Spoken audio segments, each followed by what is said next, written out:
We're all taught to be good people, to put in the work, and that things will eventually pan out. So why does life so often feel like a total coin toss?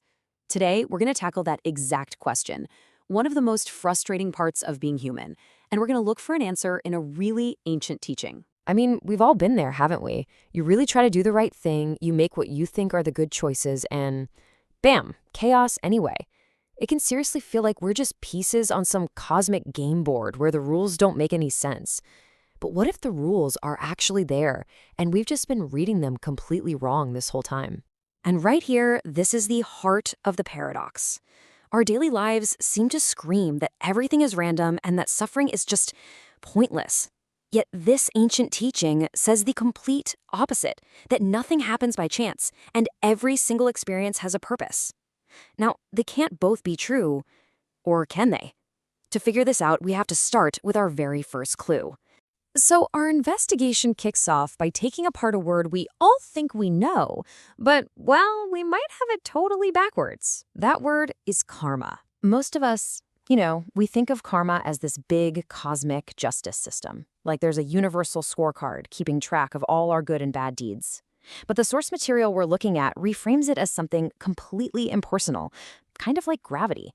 It's not some fate that's controlling you. It's a natural law that you participate in with every choice you make.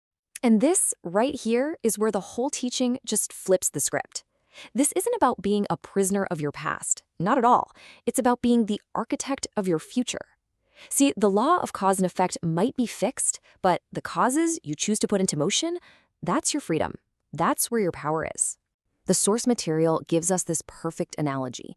Think of every choice, every action, every word, even a strong intention as a little pebble you drop into a perfectly still pond. You choose to drop the pebble, that's step one, but the ripples that spread out from it, that's just a natural, unavoidable consequence. Okay, that makes sense, right? But it brings up the next big question. If my actions are creating all of these ripples, why can't I always see the connection? Why does it still feel like good people suffer and, cruel people seem to get away with everything? And here is our second clue. The problem isn't that the system is broken, it's that our perspective is broken. It's like we're staring at one single pixel on a giant 8K screen and wondering why it doesn't look like a masterpiece. The randomness we feel so often, it's usually just an effect where the cause is hidden, just out of our view. Think about it like this. What we consciously see and are aware of is just the tiny tip of the iceberg. But beneath the surface, there is this vast, intricate web of causes and effects stretching way back in time. Life's apparent unfairness, it almost always lives in that gap between the little sliver we can see and the whole pattern we can't. There's this ancient story that just nails this idea perfectly. A farmer's only horse runs away. All his neighbors say, "Oh, what terrible luck." The next day, the horse comes back, and it brings a whole herd of wild horses with it. "What amazing luck," they all say. Then his son breaks his leg trying to tame one of the new horses. Awful luck. And then the army comes through town, drafting all the able-bodied young men, but they have to pass over his son. Good luck, right? And through it all, the farmer's only response is, maybe. He just gets it. You can't possibly judge a single event without seeing the whole story. And that brings us to the final clue, the one that ties this whole mystery together. If our perspective is always too small, what happens when we zoom all the way out? This leads us to the master key that unlocks this entire teaching. It's an idea called dependent origination. Now, it sounds complicated, but it's actually a pretty simple and totally radical concept. Nothing exists by itself. Everything, every event, every object, every feeling only comes into being because of a whole web of other things it depends on. It's really just a simple formula for how reality works. A seed can't become a tree on its own. It needs soil and water and sunlight. An argument can't just happen out of nowhere. It needs a trigger and a personal history and a certain mood. Things don't just pop into existence. They arise from conditions. To really wrap your head around this idea of total interconnection, the source gives us this absolutely stunning metaphor, Indra's net.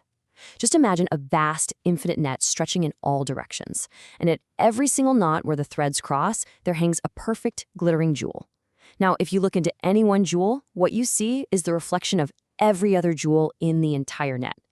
Your actions aren't just a pebble in your little pond, they are a flicker of light that reflects across the whole thing. Okay, I know, this is a huge, totally mind-bending idea. But how does it actually help you when you're just having a terrible day? Let's bring this down from the cosmic and make it practical. How does understanding this big mystery lead to a kind of mastery in your own life? The teaching uses this powerful symbol of the lotus flower. A lotus doesn't grow in some pristine, perfect garden.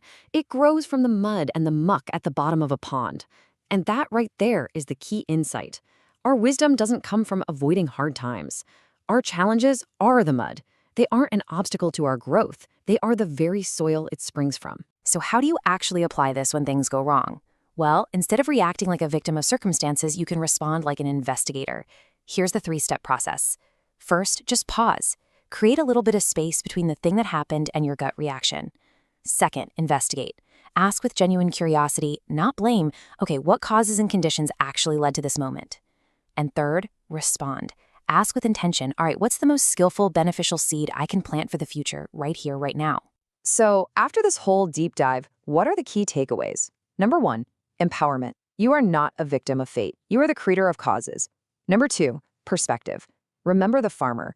What looks like a disaster today might be a necessary redirection you just can't see yet. And number 3, compassion. When you realize that everyone is being shaped by this huge web of conditions, it becomes so much easier to offer understanding instead of judgment. And that leaves us with one last, really big thought.